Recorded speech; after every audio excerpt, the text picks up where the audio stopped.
afternoon to all our members of the audience, and good morning to all of y'all tuning in from around the world.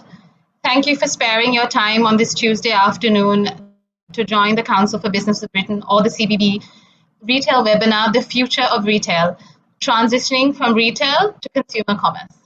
I would kindly ask all participants to please turn off their cameras.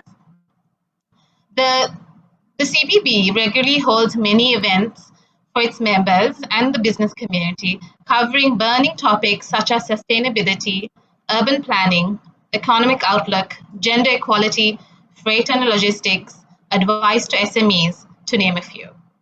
This, however, is only a part of what we do. Our main aim is to facilitate bilateral trade and FDI into Sri Lanka. The CBB is part of the British Chamber of Commerce and works closely with both Sri Lankan and British High Commissions. Joining the CBB, you would avail yourself to a network of companies and individuals that can guide and initiate. Interested in joining the CBB, please email Dinithy, our secretary at the Chamber of Commerce. Her details will be posted in the chat box later. You can also visit our website, cbbsl.com, and like and follow us on Facebook and LinkedIn. Today's webinar came about by the research keynote speaker, Paul Martin from Kpmg UK. In the research, but especially retail, the industry has been evolving, but COVID has made these decision-making timelines even shorter. The decisions made by retailers in the coming months will influence their success over the next 5 years or more. I would like to introduce Kamaya Pereira, our moderator for the event from Kpmg Sri Lanka. Kamaya is a partner in the advisory practice of Kpmg and heads the Management Consulting Division, Integration and Separation Advisory Service. She also heads the National Development Assistance Sector, which focuses on public sector, development agencies, and the private sector who invest in the country's social and economic growth priorities. She also leads the AAOS, the Accounting, Advisory and Outsourcing Service, and Kpmg Executive Service. She counts 18 years experience in carrying out advisory engagement and implementation projects for both government and private sector institutions. Thank you, Kamaya, for helping us organize this event and also being our moderator. I hand it over to you. Thank you.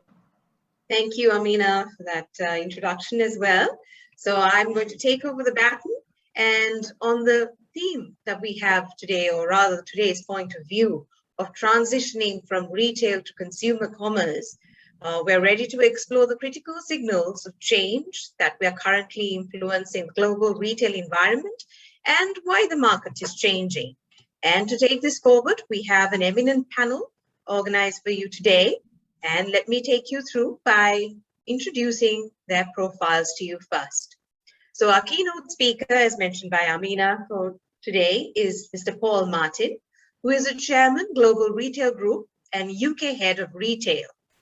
He's an experienced international business professional with over 15 years of experience in advisory, research, and analytics, focused on the retail and consumer goods sectors. Paul was previously the group managing director at Planet Retail. He has also worked in the retail sector for T-Mobile stores in Germany and merchandising and store operations. Paul co-chairs the Kpmg IPOS UK retail think tank, as well as the European retail think tank, Next Generation Retail. He teaches retail best practices for GS1, the Global Retail Standard Organization, and is a regular event speaker and press commentator on the sector. Our next panelist is Mr. Dheeraj Arora, who is the Vice President, E-Commerce and Modern Trade, Unilever India. Dheeraj is a business leader with 2 decades of experience in blue-chip CPG companies, Unilever and Britannia. As a Vice President, E-Commerce and Modern Trade at Unilever India, he is responsible for leading the organization's journey to win with new age shoppers, partnering with key customers and delivering market-beating profitable growth in the fast emerging organized retail channel. Prior to this, he has held some key profiles, including general manager for the biggest unit for Unilever India and direct a route to market for key developing markets. Our lady panelist for the afternoon is Missildara Tiarati, the Vice President, Client Partnership of Facebook. She is passionate about creative expression and communication from a young age. Udara Tiarati is an award-winning advertising professional with multinational agency experience spanning more than a decade. She presently leads the client partnerships team for Raw Digital, Facebook's authorized sales partner in Sri Lanka, working with over 2,000 homegrown brands. Our fourth panelist is Mr. Zulfer. He is the founder and chief executive officer of Kpmg and is an entrepreneur counting 23 years of founding and successfully running several technology-based ventures. Zulfer is a favorite among the pioneers of the local ICT space. And with that introduction, let me now invite Mr. Dheeraj Arora, Vice President, E-Commerce and Modern Trade, Unilever India, to give you the first presentation for the day. Dheeraj, over to you. Thanks, Kamaya, and good afternoon, everyone. As per the Indian Standard Times, I know people have joined in from across the world. So good morning, good afternoon, good evening, depending on which part of the world you are. Kamaya, just a quick check. I'm audible and my screen is visible to everyone. Okay. So before I move into the topic of the day, let me first introduce you to the Unilever India business. It's a business which is with a turnover of $6 billion and a market cap of upwards of $80 billion. Now, it's a business wherein we operate with 18 categories. We're the market leaders in most of the categories we operate in. You can see all the brands and the categories up there. It's a very strong brand portfolio that we have. And our products are available across 8 million stores across the country. What's important is that for every 3 rupees spent in the country, almost a rupee is spent on HUL products by the consumers. And we touch the lives of 9 out of 10 consumers every year in this country. We are the second largest business for Unilever globally and contributing to a huge delta to the overall Unilever business. Okay, that's about Unilever business in India. And I thought it will be important that I share that with you in terms of what we are representing here. Now, moving on to the topic of the day. But before we do that, it's important to understand that we are, and we should accept that we are in this connected world as we are getting along. More and more people are moving on to internet thanks to huge phone penetrations and one of the cheapest data costs in the world that India has. In fact, now a very large part of the internet access is phone first connections rather than just a laptop or websites. And millennials, which contribute a very large chunk of the users, are also a very large chunk of the population in the country. And these are just not consumers. They've almost translated themselves into what we call it as infosumers. 1/3 of Indian consumers are millennials. They're changing the way they shop. All of us used to ask our friends, our parents, a review about the product before buying. Millennials don't do that. They check the ratings, they check the stars, they check the reviews, they check the websites, and they use their mobiles even while they're sitting inside the store at the shopping aisle to check whether they should make that shopping decision or not. And if you go back just 10 years and jog your memory, you will realize how the world has changed over the last 10 years. I spoke about word of mouth. It has been completely replaced by the world of stars, ratings, and reviews.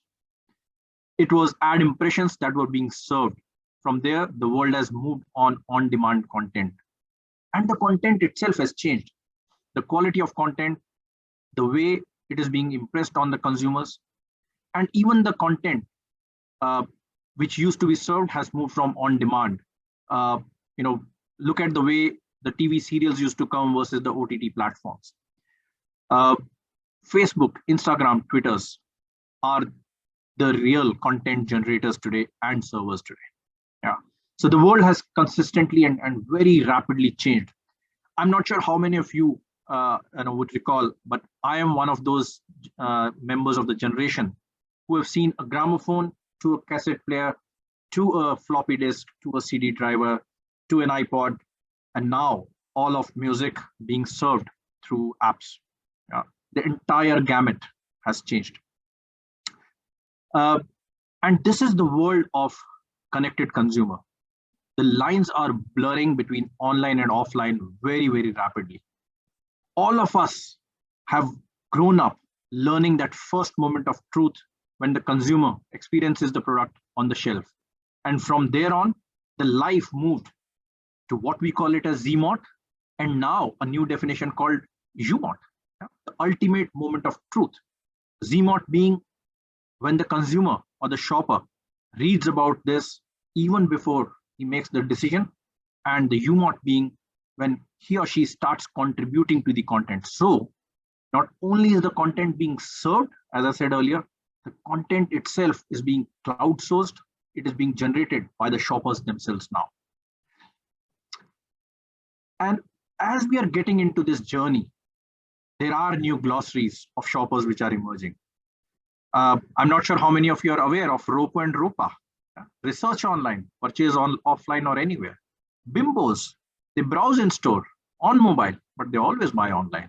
And then there are Borises, they buy online, but they return in store. Some new definitions, some new classifications of shoppers as we are getting into this journey. And who is this shopper? The shopper, highly distracted, very distracted in terms of the content that he or she is being fed onto, very, very low span of concentrations. They're looking for instant gratifications, hugely experience driven, social creatures. They love sharing even what they had for lunch, but they all look for value for money. And what all of this is further going ahead is also a very strongly driven purpose. Yes, the millennial shoppers, especially in the developed world, are also looking at the traceability, the sustainability of how the product has been developed. So that's the next level which the shopper is evolving to. We all know about COVID. We all know how the world really got impacted. One thing that happened for sure is a huge digital acceleration. But if I was to divide whether the channels, whether the geographies, whether the portfolios into three parts during this COVID phenomena, I'll just put it in three ways: COVID accelerated, COVID resistant, and COVID impacted. E-commerce, neighborhood shopping, and Omni were all of them COVID accelerated. COVID impacted, look at the beauty products, look at some of the hypermarkets, look at the malls, look at the cinema halls. Those were the impacted ones. And even if you look at categories, cosmetics, discretionary items impacted. However, hygiene, that's what got accelerated. And then there were the essentials, like hair, like oral, which were the COVID resistant ones. Some new, I would say, segments emerged and evolved, which till yesterday, we would not even say can happen. Look at our own homes, all our kids, 100% of education, all online. What an acceleration, and something which no one imagined just a few years back. Social connect, hugely impacted. None of us felt we won't go to a cinema hall for 2 years. And during this phase, omni-channel really got a boost, got an acceleration. I would say in the country, it moved from setup to scale up phase in just 6 months.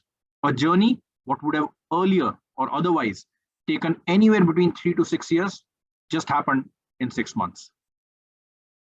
And omni-channel in itself has rendered to multi-segment channels, I would say.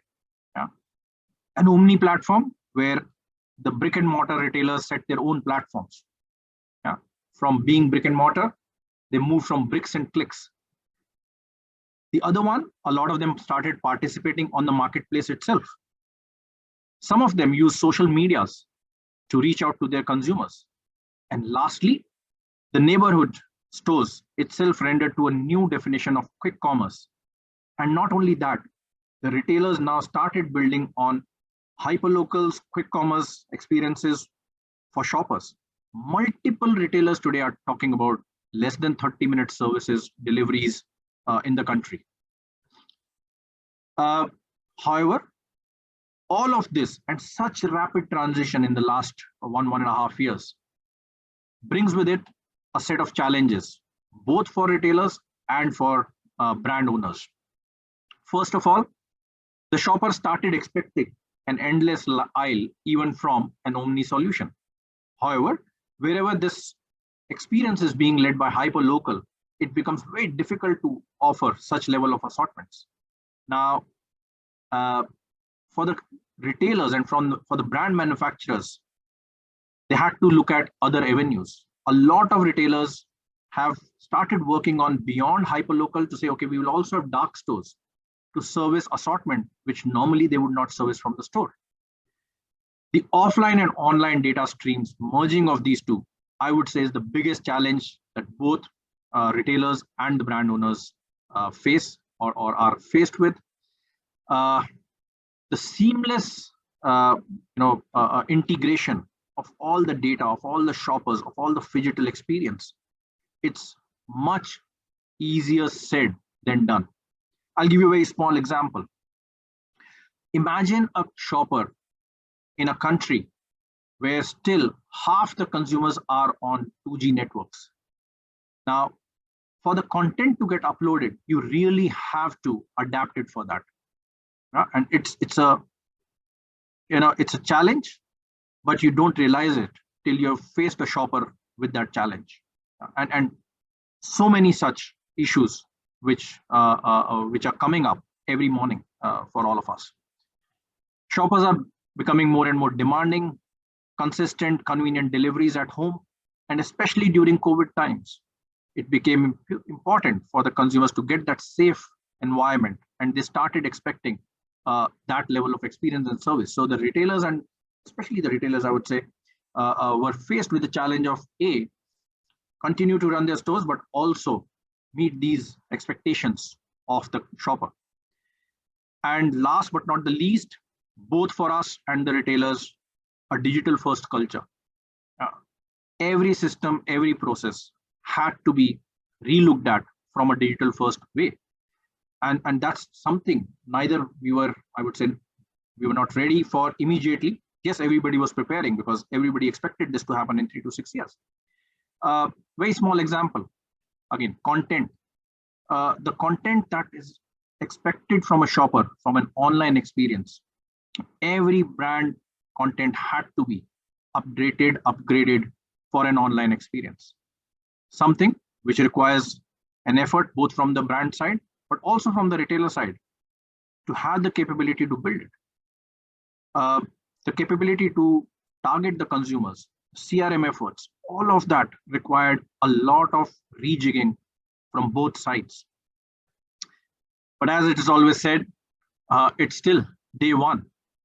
I would say what's not important is how hard you fall during this phase. What's most important is how fast you get up, because the journey has just begun. Thank you, and over to you, Kamaya.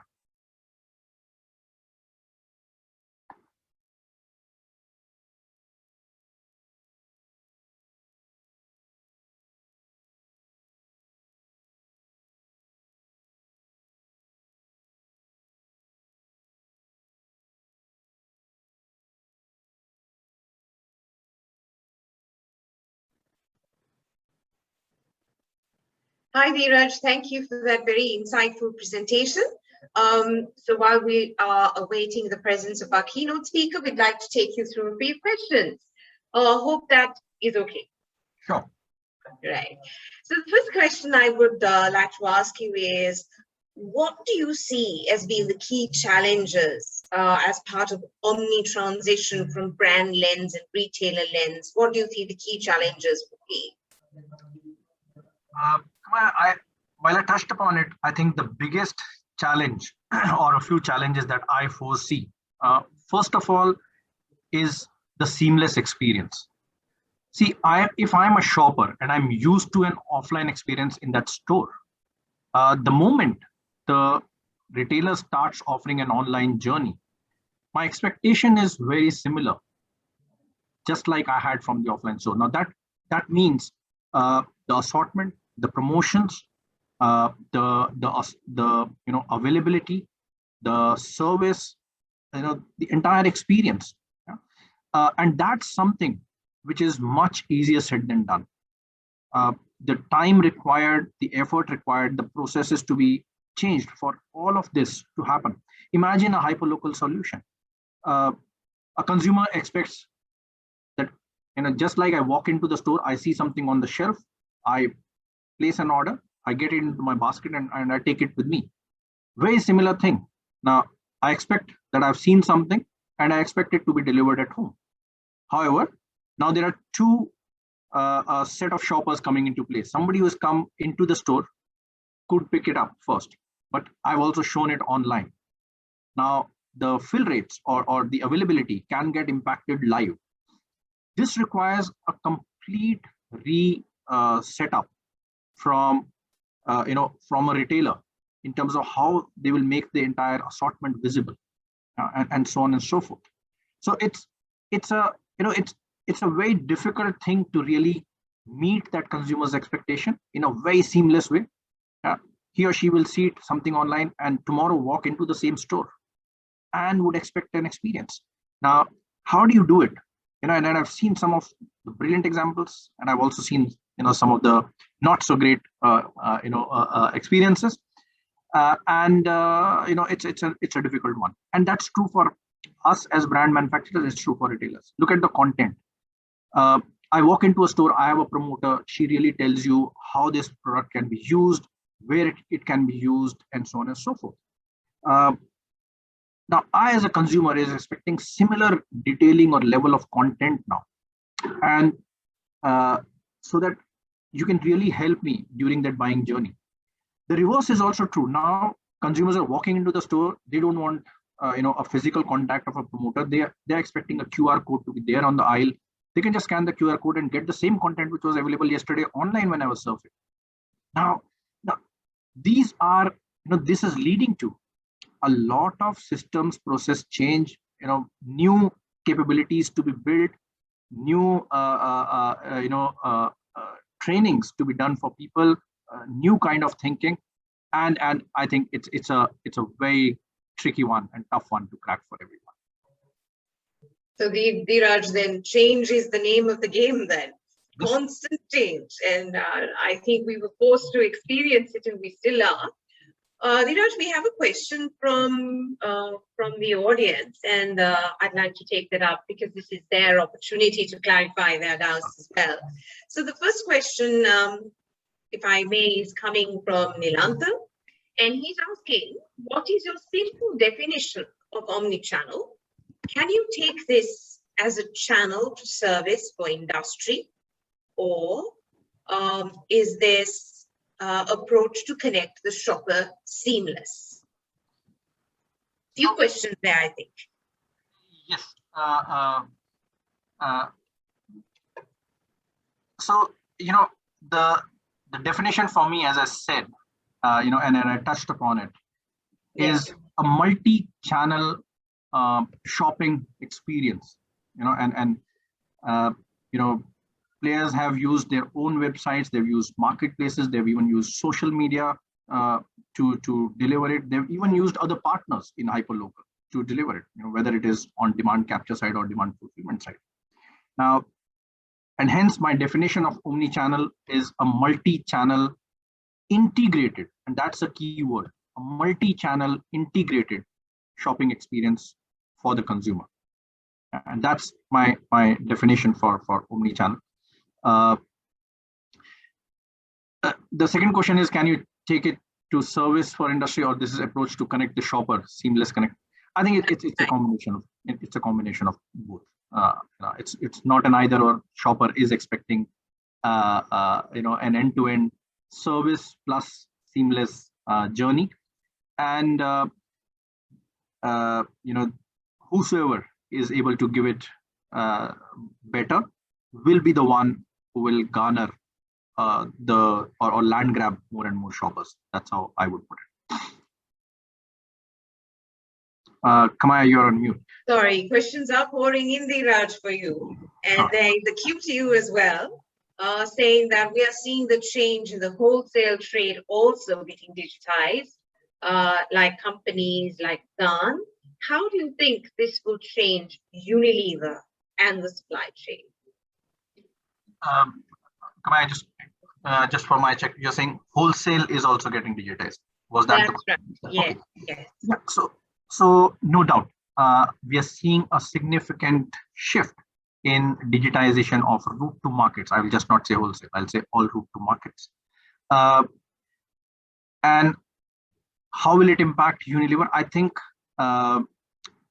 see, it's not about either or. We as an organization are brand manufacturers, and it is our responsibility to make our brands available to the shoppers and the consumers where they need it. Yeah, and as an organization, we will partner with all channels. Yes, we will define what are the right jobs to be done between us and the channel and between us and the retailer, and we'll partner to make our products available to our shoppers and to our consumers. We are committed to that.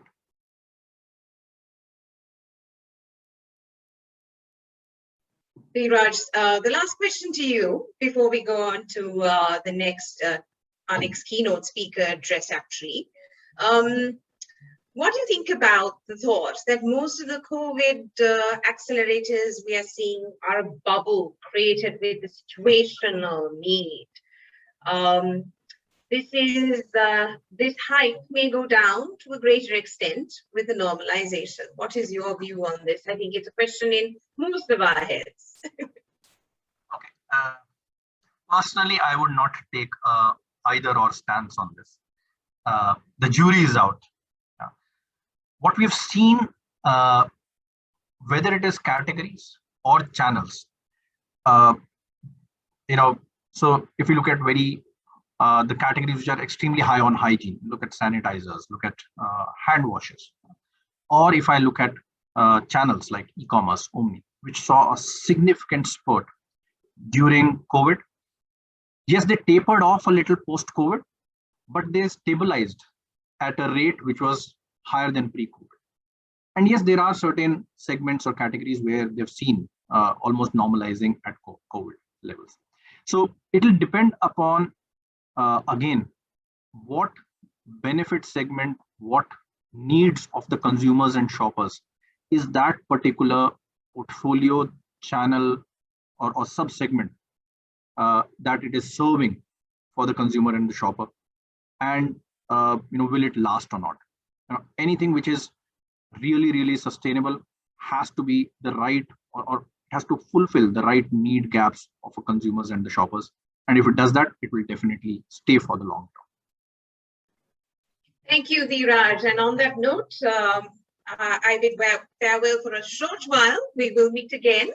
And I would like to, thank you. So I would now like to pass on the baton to our keynote speaker, Mr. Paul Martin, Chairman, Global Retail Group and UK Head of Retail, Kpmg GLLP. Martin, Paul, over to you. Well, good day to everybody in Sri Lanka, and a very warm welcome from a very cold London this morning. First of all, a big thank you for inviting me today. I hope you can all hear me well. And it's a real pleasure to be here with you, albeit virtually today. A couple of years ago, I had the great privilege of spending a couple of weeks in beautiful Sri Lanka, and I thoroughly enjoyed visiting Colombo, Kandy, Trincomalee, and various other parts of your country. As mentioned in the introduction, I lead Kpmg's global retail practice, and I have worked in this industry for the last 25 years. And most importantly, and I do appreciate this may sound a little flippant, specifically to my Kpmg colleagues, but I'm not an accountant by background. I am a retailer by background. I've worked in the industry in buying and merchandising, in store operations, and finally in strategy, which potentially explains what I do today. I mentioned I lead Kpmg's global retail practice. It is an exceptionally important sector for us around the world. We generate in excess of $2 billion of fees from the retail sector around the world. And alongside my day job, I chair the UK retail think tank, I chair the European retail think tank, and I'm very privileged to speak to many audiences around the world about my views on the industry.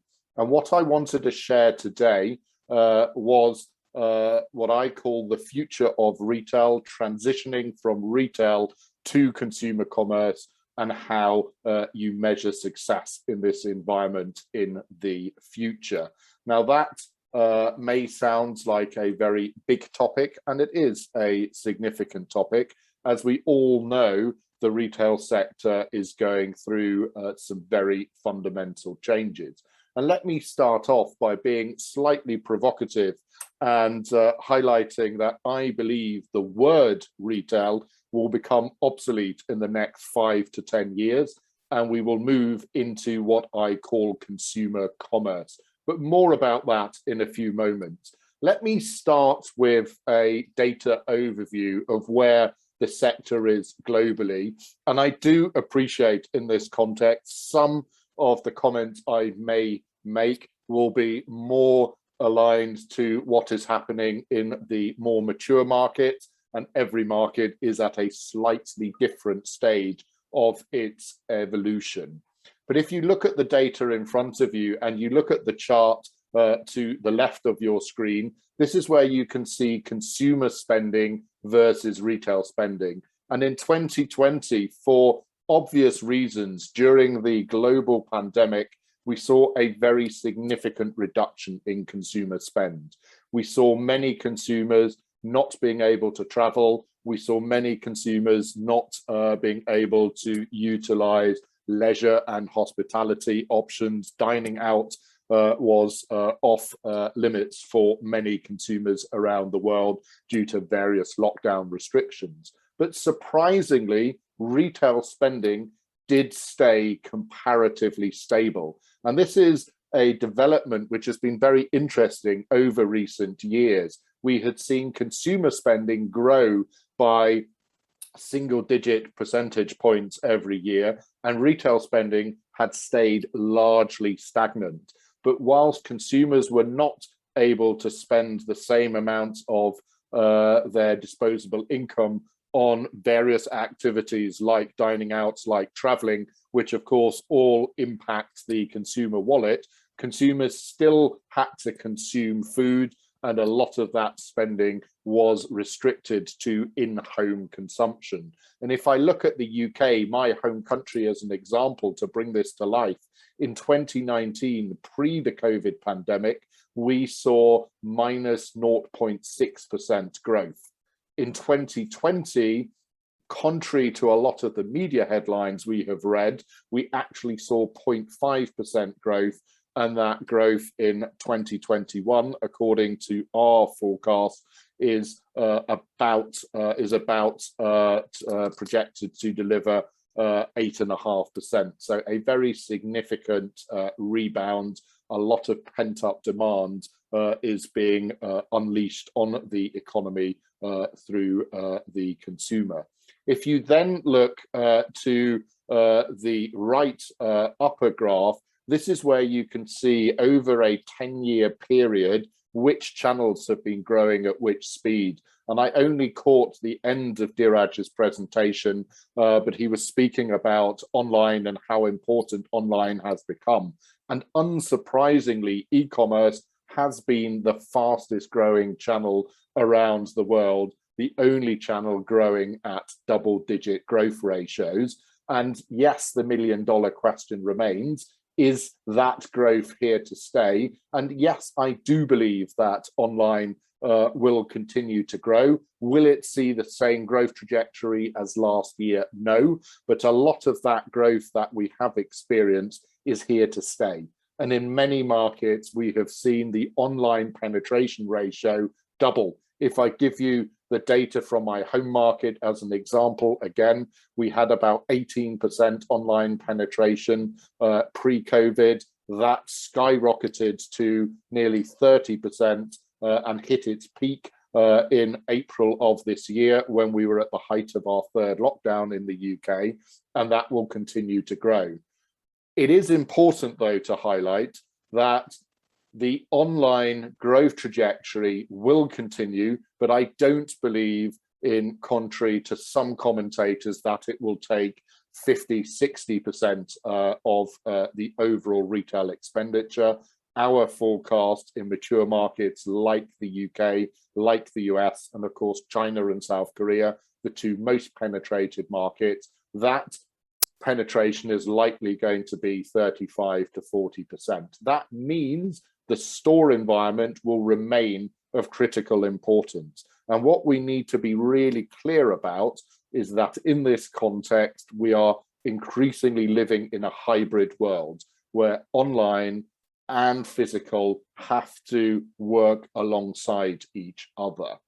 That is really critical. If I then look at some of the other growth channels around the world, we of course for many years had seen the hypermarket channel as one of the biggest growth drivers, specifically in emerging markets. We saw the big box store being one of the most prominent channels. That channel has broadly come to a standstill. We know that real estate costs and having 100,000 plus SKUs available is still important, but it will not see the growth it experienced in the 80s, 90s, and noughties. We are seeing specifically the value channel, the discount channel, which of course has its home originated in Germany with the likes of Aldi and Lidl, but we've seen that spread across many territories around the world.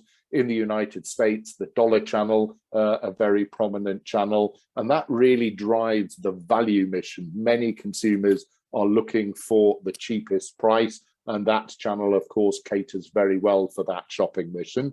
But then another two channels to highlight is the convenience channel, and this is where we've seen real exponential growth, and that, of course, has also been underwritten during the COVID pandemic, where many consumers have expressed the desire to shop locally, to shop in their own neighborhoods. And that, of course, across many Asian countries is of real utmost importance. Taiwan, for example, is the highest penetrated convenience market in the world.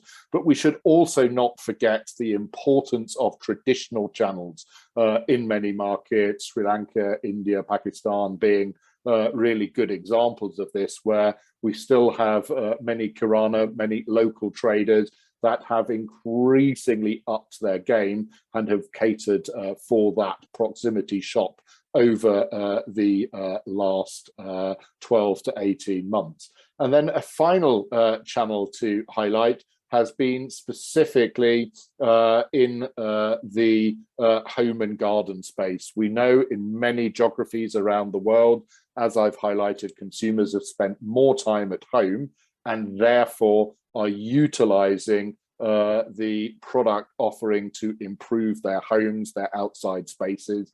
And that, of course, has seen a very significant growth trajectory over the last 18 months. And if we go to the next slide, where we then bring to life, well, what does this really mean for consumers going forward? If we could flip to the next slide, please, on the screen. We then have a really powerful overview of where the market is going. Can we switch to the next slide? So these are the 4 key themes that I believe should be front of mind for retail leaders. Now, none of these trends are new. We have seen these trends really accelerate in importance, though, over the last 18 months, although we have been discussing many of these themes for the last 10 or 15 years. The first theme I would like to highlight are business models and partnerships. Historically, retail was built predominantly as a physical business model. And if you are flippant, you could argue that retail had not really changed for the last 2,000 to 3,000 years. If you have the fortitude to visit ancient Rome or ancient Athens in a time machine, and you would go back those 2,000 to 3,000 years, the value chain of retail had broadly been the same. You source great product, you ship product from site of production to site of sale, and then you sell product in that physical location. And if you were good at that business model, you opened additional physical locations and you sold more product. That business model blueprint, as highlighted on the previous slide, has become increasingly challenged. The route to market has become more fragmented, and we are seeing, as highlighted, the online channel taking a more prominent space. And if I look to China or to South Korea, who are the most advanced in this acceleration, and I look at social commerce, the utilization of TikTok, Instagram, and various other social media sources, if I look at voice commerce, which is still in its infancy in many other markets, that fragmentation of the routes to market will continue. And that means retailers are having to reinvent their business models. For many retailers, their existing business models can cater for 10 to 15% of trade going through different channels. If that number accelerates, as it is doing in many markets, that means a fundamental shift in the way you address your business model. And I would also argue, and sadly the retail sector is a lower margin and a lower capability sector in many countries around the world, that partnerships are going to be crucial to unlock the next stage of growth. Many retailers historically have tried to vertically integrate all capabilities required to deliver a successful proposition. That is going to become more complicated. I highlighted the historic value chain of source, ship, and sell. Well, today you need to understand the consumer. You need to have various technology capabilities in your organizations. For larger players, this may be easier to build and attract those capabilities. For some of the mid-market players, which is such an important part of the retail sector, it is often more difficult. Therefore, thinking of which organizations do you partner with is going to be crucial. And in some instances, in inverted commas, even dancing with the devil, partnering with perceived competitors, for example, the online marketplaces. The second key theme is closely connected to the business model trend, and that is cost of doing business. Globally, profitability in retail has declined by 50% over the last 10 years. In mature markets like the UK or the United States, that decline in profitability has been even more pronounced. We have seen an 80% decline in profitability, and sadly, that is a sign of what is to come for a market like Sri Lanka if markets and retailers in those markets do not evolve with the acceleration of these themes I'm discussing. And there are 4 key topics I would argue retailers need to address when they are looking at their cost and efficiency challenge. And it's not just retailers, it's also manufacturers, as they are increasingly going direct to consumer, that are coming under these significant margin pressures. The first area is around range and assortment. The days of having unlimited working capital to invest in stock are a challenge. We will see in many organizations a reduction in physical stock. We will see some of that stock shift to online channels to be able to manage the throughput through a digital and centralized business model, instead of having to have those SKUs allocated to hundreds of physical locations. As we all know, moving product around your network is a very significant expenditure. The second key theme is around real estate. In many markets, we have seen over the last 20 to 30 years a race for space. How do you obtain the best possible retail space? Now, I would argue you still need great retail locations, but you need to be much more scientific about which locations you choose and what will the return of investment be on those locations. In a market like the UK, we are over-retailed. We have 20 to 30% too much retail space available. Specifically with the growth of online, you will need more warehousing space and less physical selling space. And that, of course, is a challenge for organizations that have heavily invested in their real estate portfolios, and they have a significant amount of their asset valuation connected with that real estate portfolio. At Kpmg, we are doing a lot of work with organizations around the world to be 100% sure that you are choosing the right locations and what the revenue profile of those future locations will be. But we're also seeing the rental business model come under increasing challenge. The days of 10, 20, even 50-year leases that are related to upward only rental reviews are coming increasingly to the end of their lifespan. In markets like South Korea and China, we are seeing rental business models that are connected with footfall or connected with turnover. Specifically during the COVID pandemic, if a shopping mall was closed and there was no footfall, it was, of course, very difficult to pay rent. And we've seen various government support mechanisms that have supported retailers in that context. But I also appreciate landlords will be in a very similar pressurized position as they work on, in many cases, a 25-year return on capital deployed model. And if no rent is coming in, they are very challenged.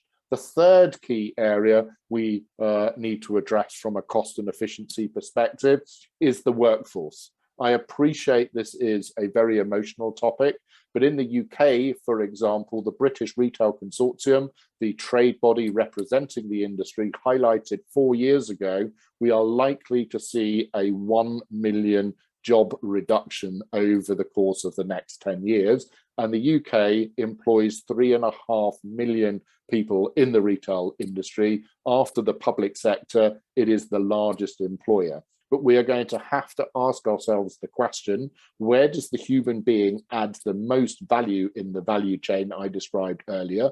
And I would argue it is connected with providing that customer experience, that customer service. And in comparison to that, where can we automate the back, the middle, and the front office? I yesterday was very privileged to spend the day with one of the largest non-food retailers in the UK, viewing their fully automated warehouse, where they put over 600,000 to 800,000 items through that automated warehouse per day, of which 80,000 are purely for their .com business. And it is fully automated, and they've been able to optimize their headcount in that context. And they've been able to deploy their labor in different areas. And of course, we will see the need of more people and more investment in the logistics side, but also in the digital space of retail organizations. And then the fourth key area of cost and efficiency I wanted to highlight was connected to how you allocate your capital investments. Historically, many retailers would invest the lion's share of their capital into either opening new stores or refurbishing existing stores. I chaired a panel with the CIO of Walmart and the CIO of Amazon a couple of months ago, and Walmart, a very, very large global retailer, highlighted they spend 1.6% of their global turnover, which is a big number, on technology. Amazon, over 20% of their revenue in customer-facing technology. And increasingly, the lines between online and offline are blurring, and therefore Amazon is the largest competitor of Walmart in the United States today. And if you have a 15 times disadvantage in your investment profile, that will come back and haunt you at some stage. The third key theme I wanted to focus on was purpose and reputation, the ESG agenda. Businesses have to showcase they stand for more than just making profits today. But what is really crucial in this context is to also understand who your different stakeholders are. You will have to deal with consumers, employees, regulators, shareholders, various other cohorts in that context, and you have to have different messaging for those different groups. A financial shareholder will very likely want to understand your sustainability credentials when investing in your business. At the same time, a consumer in Gale or Trincomalee will want to know what you're doing for the local community. Is the food you're providing safe? So different measures, different messages that are required, and segmenting your purpose and reputation agenda towards who you want to address with this agenda is crucial.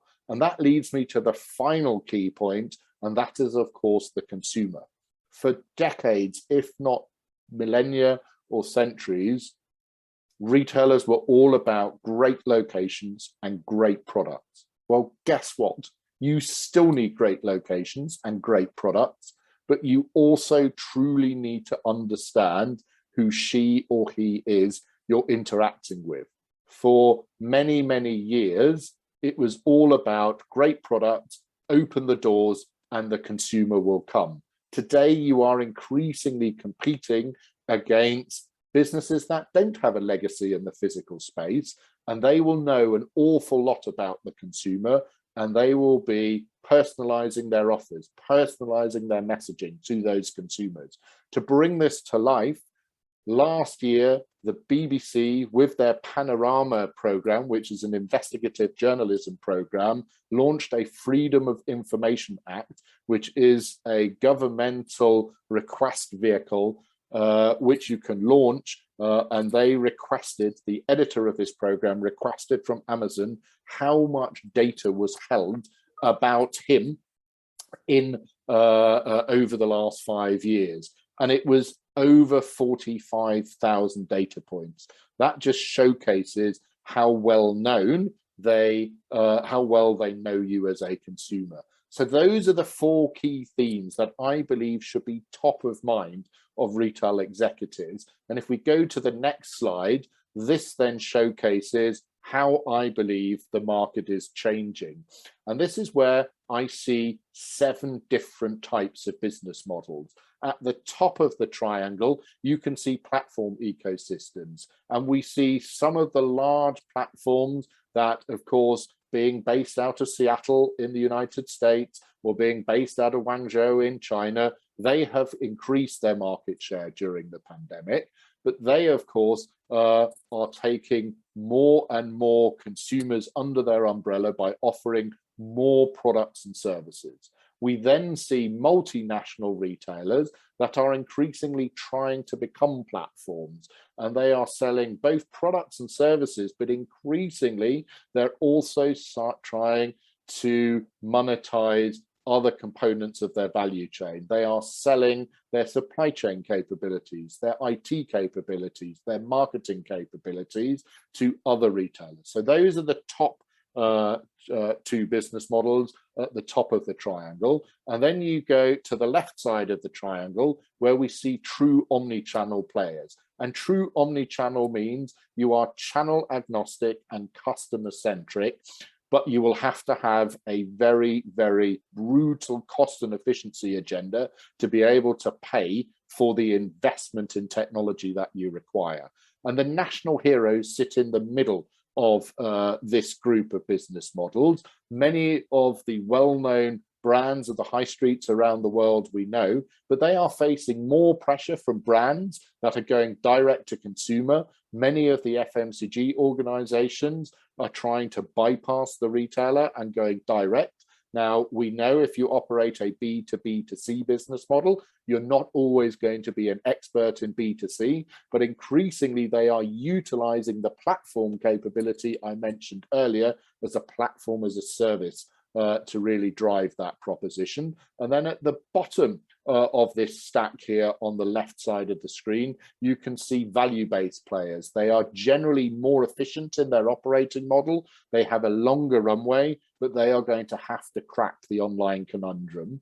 And then if I look to the right side of the screen, this is where we have the category specialists, often retailers that have less than 5% market share, are real experts in their given categories. They can get away with higher prices due to their product and their customer knowledge, and they will continue to take market share. But once they're over that 5% market share hurdle, they will probably have to decide, do I go upwards to become a platform ecosystem, or do I go into the very crowded space to the left? And then we've also seen independents and mutuals, as I described earlier, with more consumers working from home, utilizing their proximity, their neighborhood to shop. We've also seen independents really benefit, and in many cases, utilizing digital platforms to sell further afield than just their local neighborhoods.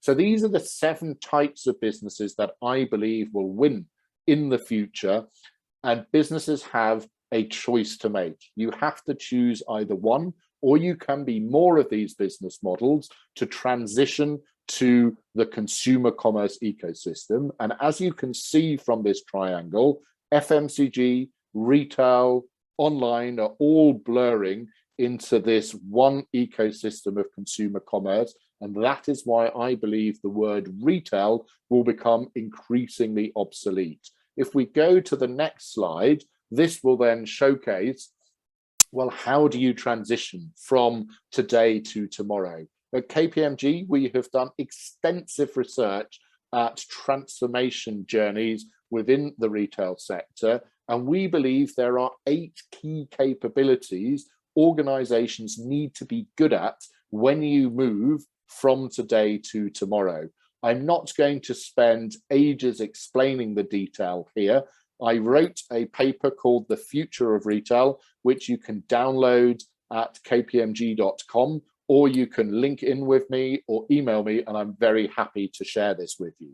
But the key message here is you need to be good at all of these 8 different capabilities. When we speak of an omni-channel transformation or a digital transformation, just transforming your supply chain or just transforming your commercial function in isolation doesn't work. The word omnichannel highlights that it needs to be connected, and that's why we call this framework the connected enterprise. Many retail businesses have, over the last 10 or 20 years, have really worked on making the individual verticals more efficient. Increasingly, you need to think of the horizontal. How do you bring the different parts of your business together? If you change something in your supply chain, that will have an impact on your customer messaging. If you change your products, it will have an impact on how your operations run. That is really key going forward. And then if we go to the final slide, this then showcases how do you measure success in the future? And in today's retail world, everything is about product. If you look at the triangle on the left, product, be it intake margin, be it gross margin, be it net margin, in very simplistic terms, you have to buy for less than you sell. The second key equation is the channel. How profitable is my e-commerce channel versus my bricks and mortar channel? And how do I allocate headcount costs, property costs, marketing costs to different channels? And right at the top, we have the customer, and in many cases use very rudimentary measurings to understand, like NPS, how satisfied is the customer. Well, those platform ecosystems I described on the previous screen, they have inverted this triangle. And they have taken customer as the base layer, lifetime value of the customer, but also the purpose agenda. Am I delivering the right messages from a brand and reputation, from a purpose and reputation agenda? And then product, because of course you still need to buy for less than you sell. And increasingly the channel equation in a hybrid world is becoming irrelevant. Channel agnostic, customer centric, as I highlighted. If we take me to the final slide, I just want to say thank you everybody for listening. I appreciate I have given you a download of a lot of content in a very short period of time, and I hope you found this overview interesting. Thank you very much. Thank you, Paul, for that very insightful presentation. And for all of you watching, Paul's contact details are still up on screen, and I will leave there for a few seconds for you to take it in. And as he mentioned, if you have any queries relating to retail, please feel free to reach out to him directly or to the Kpmg local office, and we're happy to direct them as well.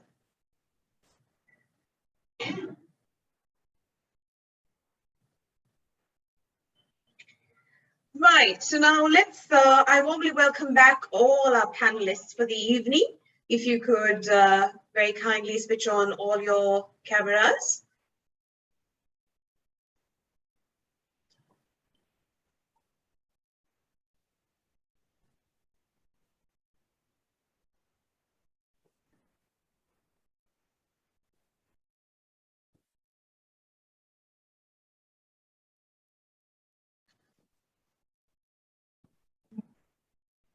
Hi, Zulfer. Hope you're online. So I'd like to direct the first question to you. Yes, hi. I hope you can hear me. Yes, loud and clear. Lovely having you. So the first question goes to you. And what we'd like to learn from you is, looking back, how did you think Kpmg navigated through the pandemic? What is your insights on this? All right, okay. So for the benefit of everyone that's connected, obviously the non-Sri Lankans, if I may just give a brief background to the company itself. So we are a mobility platform. We move people, obviously a ride-hailing company, and of course, as the pandemic hit, we wanted to see how we can be relevant in society, right?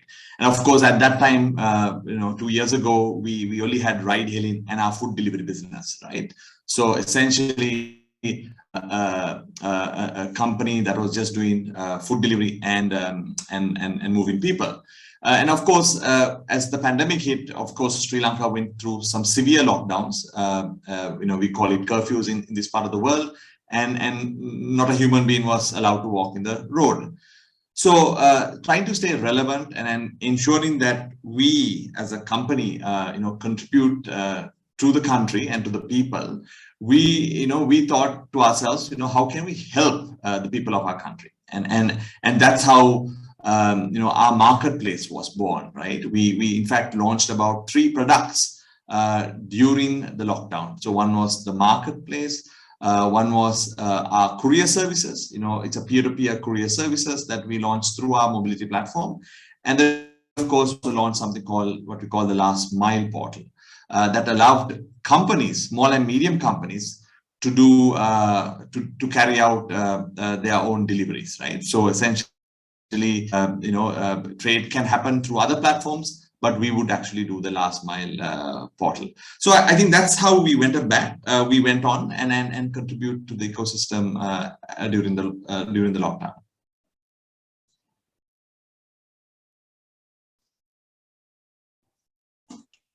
Happy you mentioned about the Kpmg marketplace. We'd like to learn a little bit more about that.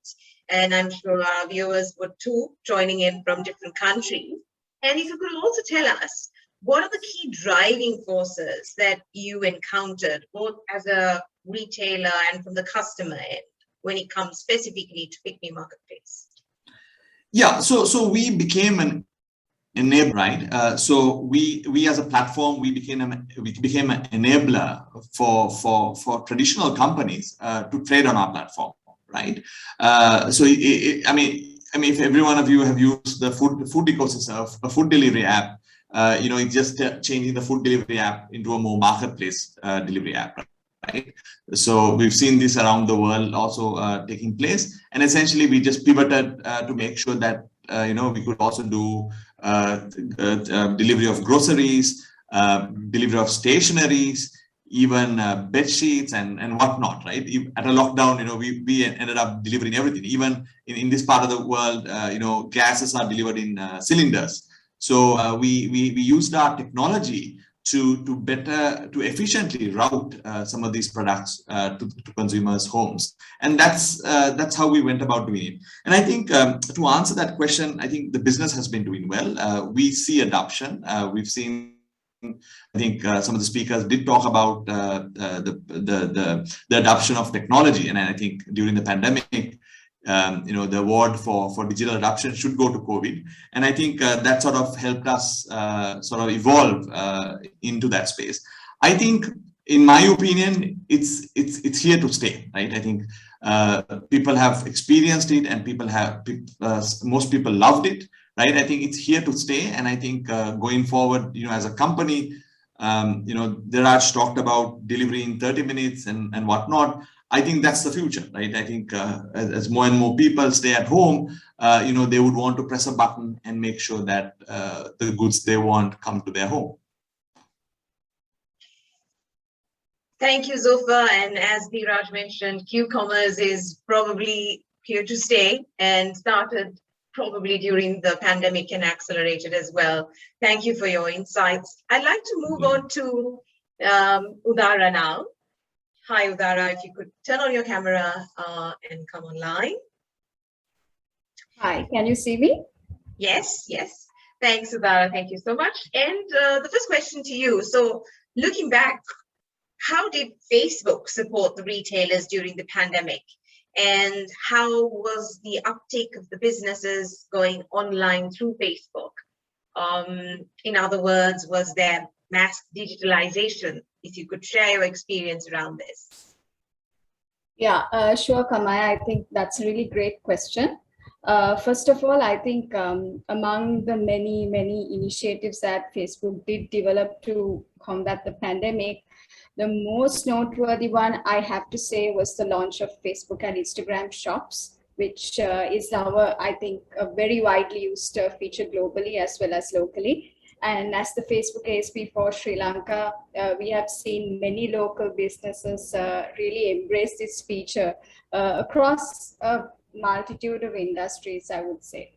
And just delving a little bit into the backstory behind launching Facebook and Instagram shops, I think what happened was, obviously when many small businesses and stores closed during the pandemic, everyone was trying and really looking for a way to come online and make sure that the businesses are accessible to their consumers. And the goal behind launching this feature was to make shopping really seamless and empower anyone, really, whether it's a small business owner or even a large global brand, to basically use the Facebook platform to keep connected with their consumers. I will actually see if I can get into shops feature a little bit in detail later on. But if it's all right with you, I would like to share some stats which are very specific to the second part of the question that you asked, as in how was the uptake of the businesses? Hello? Please go ahead, Udara, no problem. Yeah, the second part of your question, which was regarding the uptake of businesses on Facebook usage, especially during the pandemic. Just give me a moment. I will share my screen.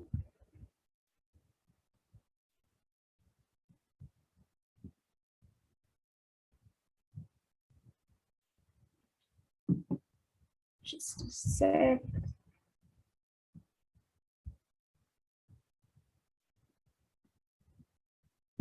I hope you can see my screen now.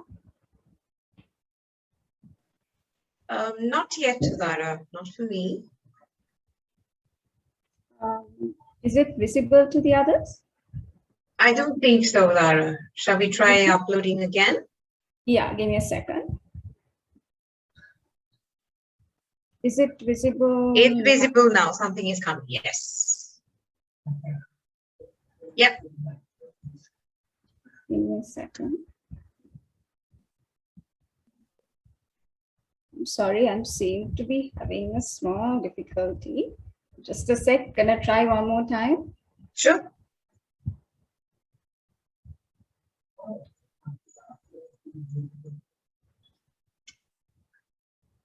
Sorry. Zara, it's not yet appearing.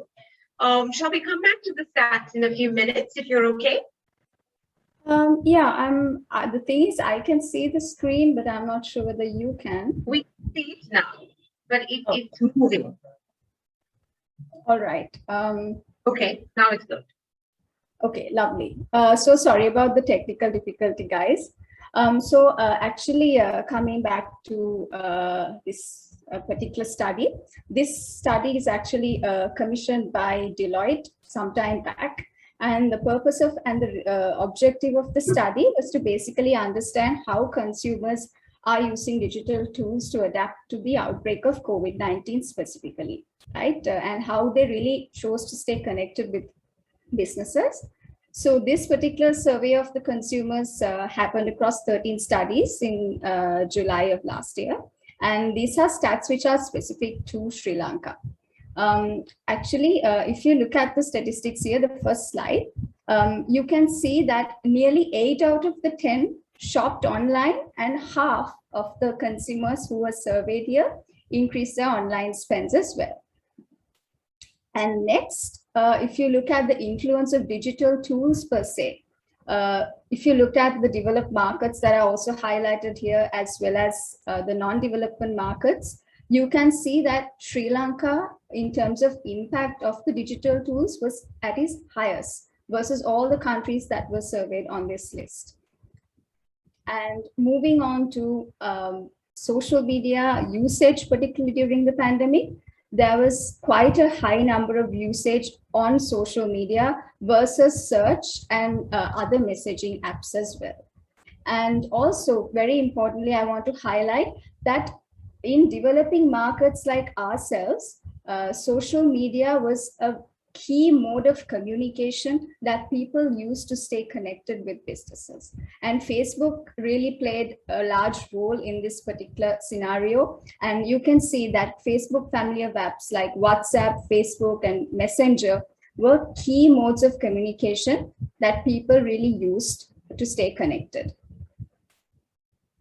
And that's all the stats I have specific to Sri Lanka. With regard to your question, Kamaya, I hope that I can come back to it later because I do have some interesting insights coming up. Thanks, Zara. Thank you very much for sharing those very insightful statistics. Paul, you have a question from the audience, and I'd like to bring you back. So our audience is asking you, when you spoke about capital allocation increasingly going into customer-facing tech, does warehousing and delivery investments also?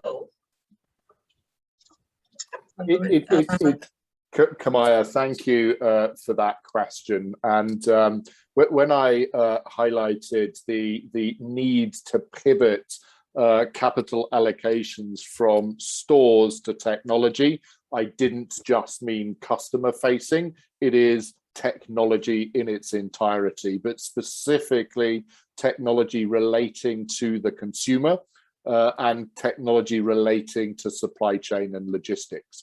So that is really, really pivotal. We all know that e-commerce is a less profitable business model than selling through a store.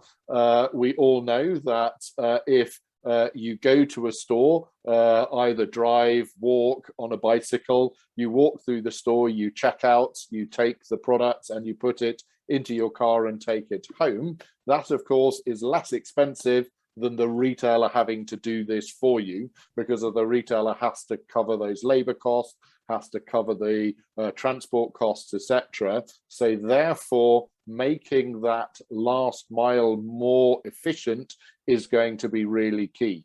Now, we do know that in many markets, manual labor from an e-commerce perspective is still cheaper. But then if you look at, for example, Ocado, that has one of the most sophisticated central fulfillment warehouse operations, if volume gets put through that system, then you generate economies of scale, and then the price per drop becomes significantly cheaper.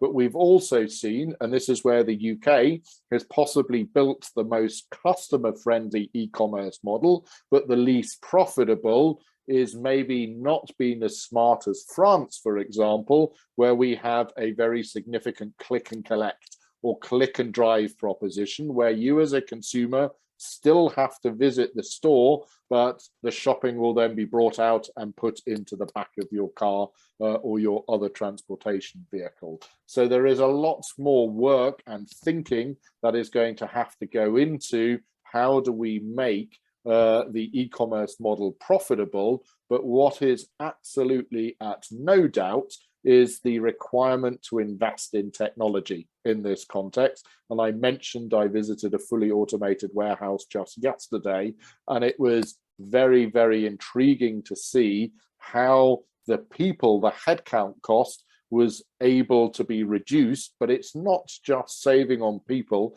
because I do appreciate in many markets we need to provide labor for the population. It's also the efficiency. How can you process more orders faster, and how can you reduce the errors in picking those orders? And again, this is where we will see a hybrid of human beings and technology being required going forward. Thanks, Paul. You mentioned about last mile, and last mile customer experience is something that we now really need to think about. What are your thoughts on this space? Because the front end from the retailer is not the person we've met in a brick and mortar model. It's very, very different. It's a person who comes to your doorstep with the delivery. So how are we handling that change, and what are your thoughts there? Kamaya, it's another really fantastic question, and you are absolutely right that historically our experience, of course, would be predominantly related to the physical store and the staff we interacted with in that physical location. In the future, and I do absolutely believe it will be a hybrid model, but we will have many more interactions with the person that knocks on our door, rings our doorbell, and that in some cases will be the only interaction we have with that brand. Now, organizations, consumer commerce companies need to think really carefully if they want to fulfill themselves and therefore drive their brand proposition through their own employees, or in increasing cases, use a third party to ensure that delivery happens due to the economies of scale, the capabilities that may not be prevalent in-house. But then you have to ensure that you deliver a great brand experience and you also deliver against your promises. If you look at various customer satisfaction tools like Trustpilot, there are a whole host of third-party delivery organizations that sadly do not live up to their promises of great customer experience. But here again, technology is going to be really pivotal. We are increasingly seeing technology that will know if the customer is at home. As a very expensive mechanic, of course, is a failed drop.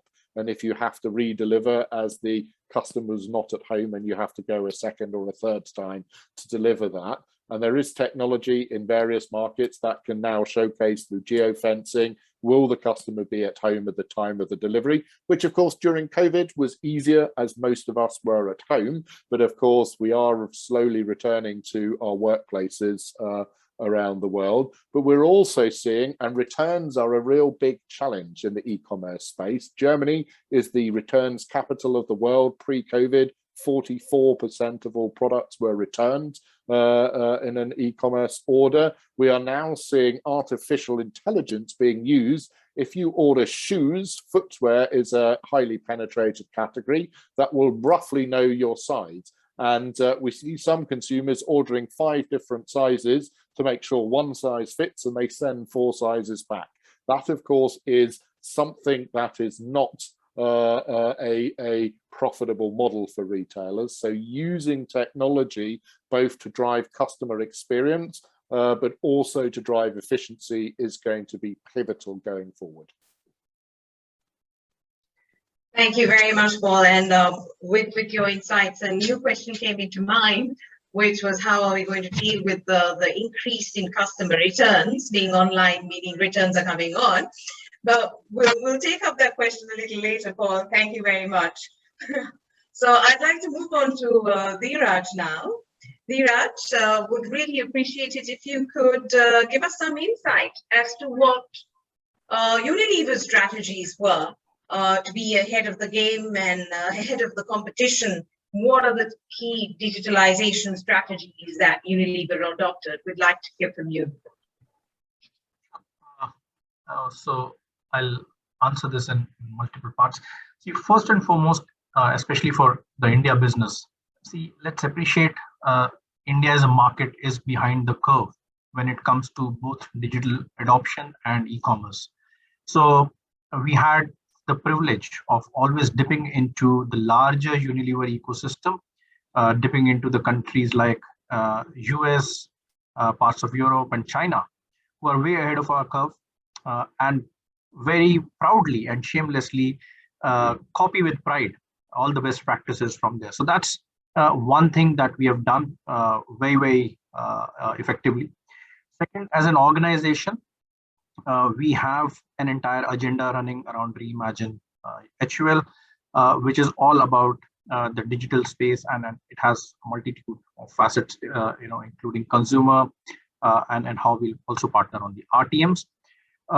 And I would say we invested ahead of the curve, whether it was in terms of resources, whether it was in terms of capabilities, whether it was in terms of automation, and whether it was in terms of partnering with our key customers and key retailers.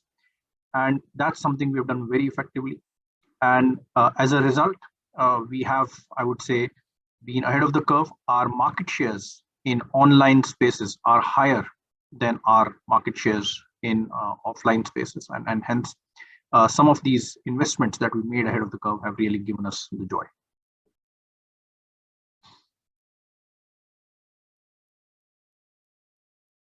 Thank you, Dheeraj, for sharing your experience. And we'd like to hear from Udara once again. And two questions actually that I'm going to pose to you is one, which most of the panelists have already answered, but we'd like to hear your thoughts as well. That is, do you think the virtual shopping experience will continue to rise post the pandemic? And the second question is, what are the differences you see between small businesses and corporates on their usage of your platform for business? So 2 questions there. Over to you, Dara.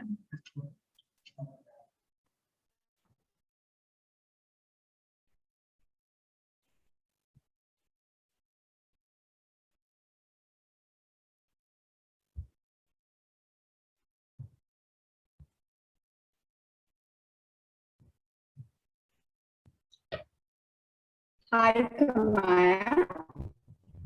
Can you see my screen? Yes, we can see it clearly. Thank you. Okay, lovely.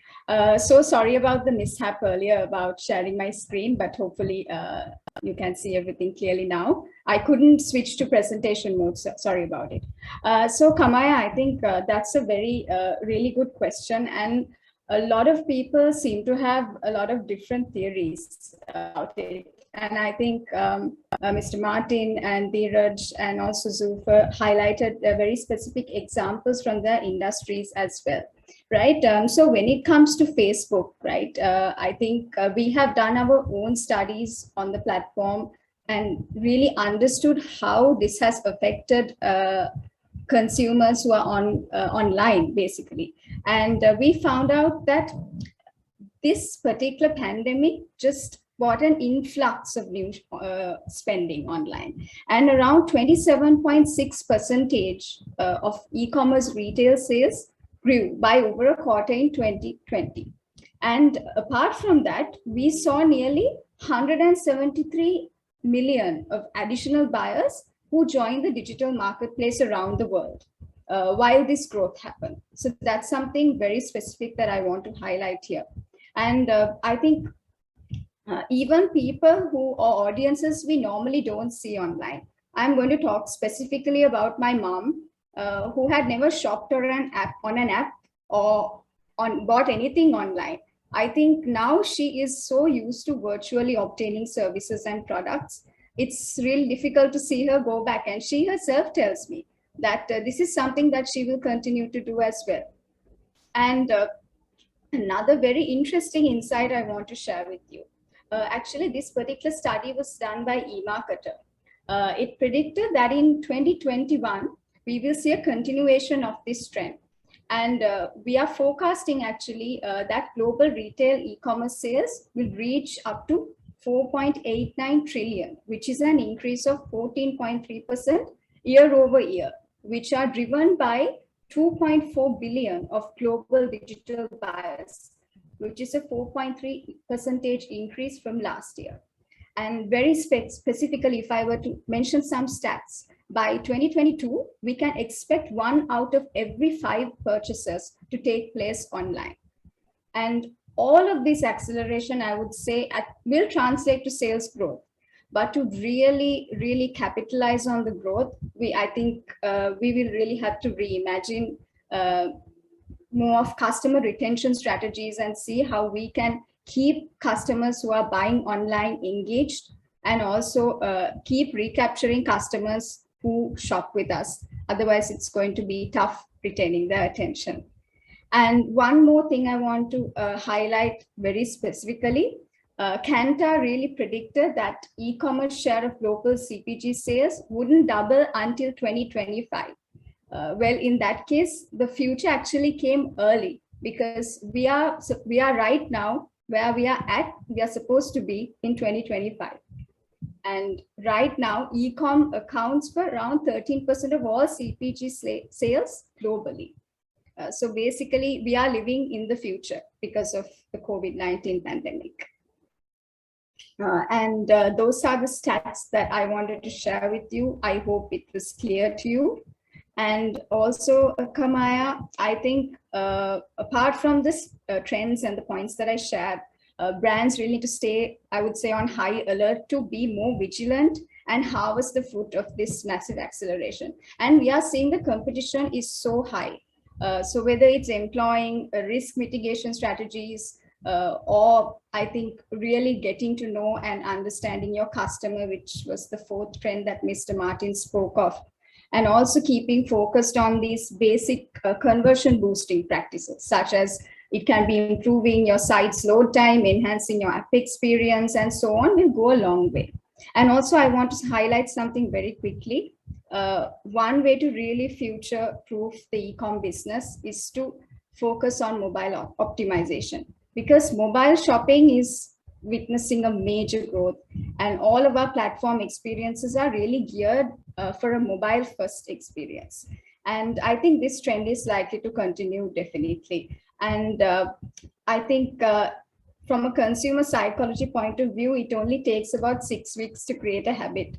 And since they've had a lot longer than that, I would say this rise will continue to happen. And people who started shopping online are really here to stay.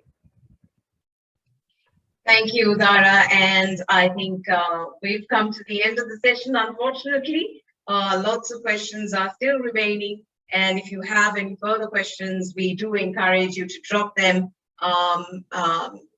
and we will do our very best to answer them either to the council itself, to KPMG or Paul, and we will try and answer your doubts moving forward and continue the dialogue on this topic, which is going to, as our panelists very rightly mentioned, a trend, a digital trend, which is here to stay. And of course, lots of change, technology as well, to be looked into and adopted. And on that note, I hand it back to Amira to continue the proceedings for the evening. Amira, over to you. Thank you, Kamaya. I just wanted to give a vote of thanks from the CBB on behalf of the CBB.